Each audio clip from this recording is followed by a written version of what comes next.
This one is actually my recipe. Hallelujah, I have a recipe. Now, to start off in this bowl, I have orange and lemon zest, and we're going to juice each of these citruses.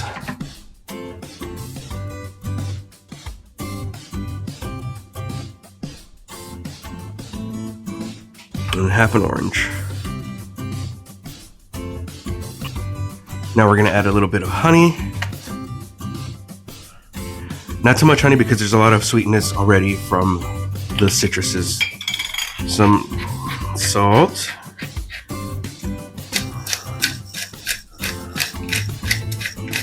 Now we're going to add the olive oil, make a vinaigrette. Easier way to make a vinaigrette.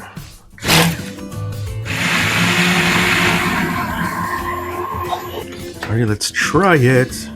Ooh, that's delicious. It's sweet, but not too sweet. So now we can add some herbs.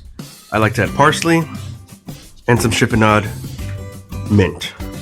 You don't want to do this with the merging blender when you mix it in with the herbs because you don't want it to break them down. Alright, so now the dressing is done. Let's set this aside.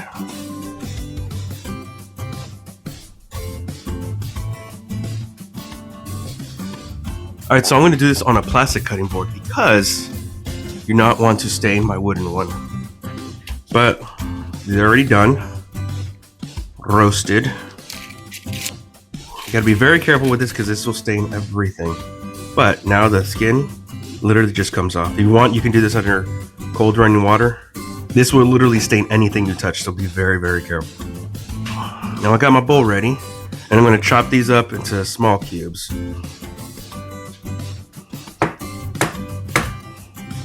Now, throw them in there.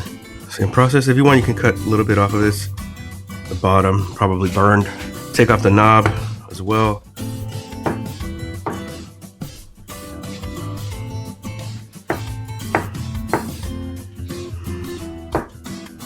And you see how everything got stained? Yep, that's the thing. That's the thing that beets do. Now what we're gonna do for this is just throw in a little bit of the marinade. Tiny, tiny bit. Now, you see the color of the marinade? It will not be that color anymore. It will be a bright red, purple.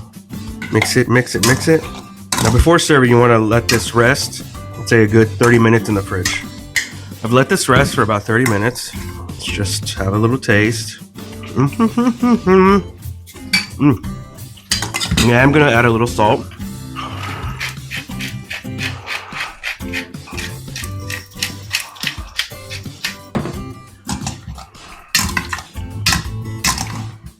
Now we shall plate, but we'll try to plate it fancy. You know what's funny?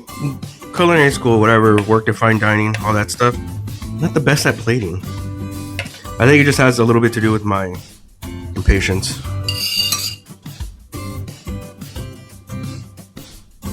That was kind of useless because it's going to be covered. But a little bit there in the middle. Now this is how I would plate it if I'm serving it for people. It's a little bit more parsley. So this is a little bit of an herby salad, right? Parsley, some pickled red onions, any kind of toasted nut you got. I also happen to have macadamia and sesame seeds. And sunflower seeds. Now we can add the best part of this, the goat cheese. And I couldn't find my tweezers, so we're just gonna do this by hand. We got some mint leaves here, some mint leaves there, some beet leaves there.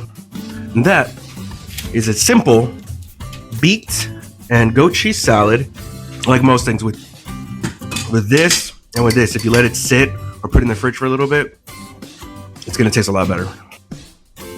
And now you all get to watch me eat it. Shout out to Southwest for making this possible. This is how I spend their money I make there.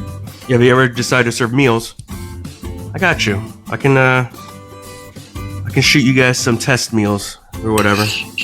Now let's try it. Probably better with a fork. My mouth is gonna be super red. But there's so many things going on in the salad. Like the crunch from the nuts, the creaminess from the cheese, the earthiness from the beets, the pickled onions, the herbs. Oh my goodness. If there's somebody that doesn't like beets in your family, have them try this. Pretty sure they'll change their mind. Also, too, shout out to Hestia in Austin, Texas. Michelin star. This isn't their recipe, it's mine. But they do have one of the best beet dishes I've ever had in my entire life. It was like beets 4 different ways.